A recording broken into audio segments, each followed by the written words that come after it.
The Wall Street Journal story opens this way. Washington. It's by Annie Linsky and Siobhan Hughes.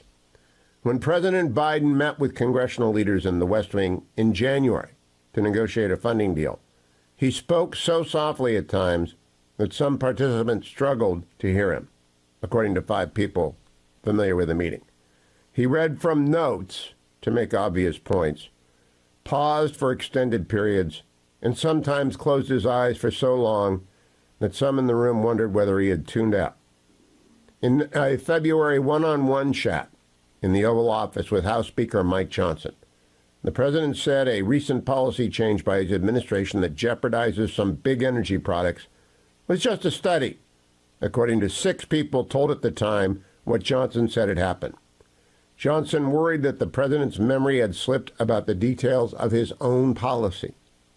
Last year, when Biden was negotiating with House Republicans to lift the debt ceiling, his demeanor and command of the details seemed to shift from one day to the next, according to then House Speaker Kevin McCarthy and 2 others familiar with the talks.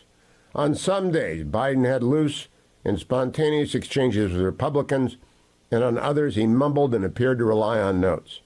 Quote, I used to meet with him when he was vice president. I'd go to his house, Kevin McCarthy said in an interview. He's not the same person. The 81-year-old Biden, he'll be 82 before the election, is the oldest person to hold the presidency. His age and cognitive fitness have become major issues in his campaign for a second term, both in the minds of voters and in attacks on him by Republicans. The White House and top aides say he remains sharp and vigorous. Some who have worked with him, however, including Democrats, and some who have known him back to his time as vice president, described a president who appears slower now, someone who has both good moments and bad ones. You know, the United States cannot have another Woodrow Wilson. We can't have a president with bad days. Why? Another Wall Street Journal story. Israel and Hezbollah move closer to full-scale war. Times of Israel. The IDF chief. Israel nearing decision on whether to launch a war against Hezbollah. Times of Israel. CIA chief returns the region to push hostage deal as Israel vows not to push further. They basically, I think, come to the conclusion. The war cabinet, Gantz, Gallant, and of course the Prime Minister Netanyahu, they basically said, we've done it. We're done. We're going to win this war, and then we're going to go take care of Hezbollah. If you can't read the signs, you're blind. Or you're losing it, like the president.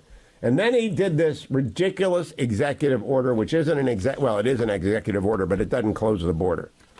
All right, let's play cut number 2. Cut number 3. Joe Biden, cut number 3 yesterday. On my very first day as president, I introduced a comprehensive immigration reform plan to fix our broken system, secure our border, provide pathways for citizenship for dreamers, and a lot more. And I'm still fighting to get that done. Now that's reading from the prompter, cut number 2. Today, I'm announcing actions to bar migrants who cross our southern border unlawfully from receiving asylum. Migrants will be restricted from receiving asylum at our southern border unless they seek it after entering through an established lawful process. And those who seek to come to the United States legally, for example, by making an appointment and coming to a port of entry, asylum will still be available to them, still available. That is nonsensical, as you know. And then cut number 4, this is painful. Thank you very much.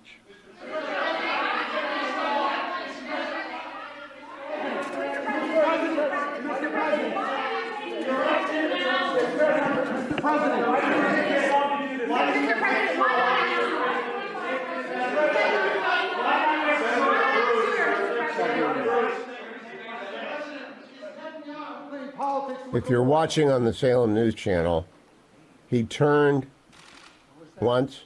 He's turning a second time. Prime Minister Netanyahu playing politics with the war. I don't think so. He's trying to work out a serious problem he has. Thank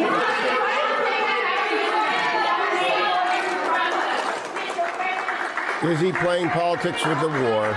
Okay, he was wandering off. His aides told him to wander off. He stopped wandering off. He turned both ways. Then he shuffles a little bit. Then he takes the question on Netanyahu, and he contradicts exactly what he said in the interview with Time magazine. This is something of a hidden crisis and a crisis that's right in front of us. The president doesn't have it together, and he's not going to get better. He's going downhill pretty doggone fast.